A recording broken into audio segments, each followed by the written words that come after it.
முதலமைச்சர் கோப்பை நிறைவு விழா சென்னை நேரு உள் விளையாட்டரங்கில் முதலமைச்சர் மு.க.ஸ்டாலின் தலைமையில் நடைபெற்று வருகிறது. இது பற்றிய மேலும் விவரங்களை வழங்குவதற்காக செய்தியாளர் கிருஷ்ணா இணைகிறார். கிருஷ்ணா, விவரங்கள் என்ன?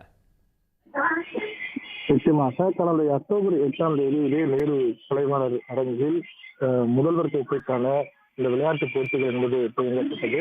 துணை முதல்வர் உதயநிதி ஸ்டாலின் இதை துவக்கி வைத்தார். தொடர்ந்து தமிழகம் முழுவதும் 38 மாவட்டங்களில் அரசு ஊழியர்கள் மற்றும் பள்ளி கல்லூரி மாணவர்கள் மற்றும் விளையாட்டு வீரர்கள் கலந்து கொள்ளும் இந்த விளையாட்டு விழா தொடர்ந்து நடைபெற்றது.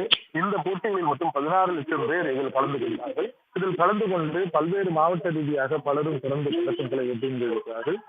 இந்த போட்டிகளில் வென்றவர்களுக்கு இன்று நிறைவு விழாவில் அவர்களுக்கு கோப்பையை வழங்கும் நிகழ்வு என்பது இன்று நடைபெற இருக்கிறது. நேரு உள் விளையாட்டு அரங்கில் தமிழக முதல்வர் மு.க.ஸ்டாலின் தலைமையிலும் இந்த நிறைவு விழா நடைபெற இருக்கிறது. இதற்கு வெற்றி பெற்றவர்களுக்கு இந்த கோப்பை என்பது வழங்கப்பட இருக்கிறது. அந்த வகையில் பார்க்கும்போது இந்த 2025க்கான முதல்வர் கோப்பையில் முதலிடம் பெற்ற சென்னை 281 பதக்கங்களை பெற்று முதலிடம் பெற்றிருக்கிறது.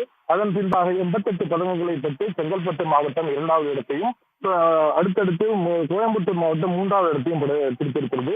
மாவட்ட அளவில் ஒட்டுமொத்தமாக வென்றவர்களுக்கு தமிழக முதல்வர் அவர்கள் இந்த கோப்பையை வழங்க இருக்கிறார். தொடர்ந்து இதில் பல்வேறு வீரர்கள் தங்கள் திறமைகள் குறித்தும் தாங்கள் பயணிந்தது குறித்தும் பேச இருக்கிறார்கள். தொடர்ந்து தமிழக முதல்வரும் தமிழக துணை முதல்வர் உதயநிதி ஸ்டாலின் அவர்களும் இதில் உரையாற்ற இருக்கிறார்.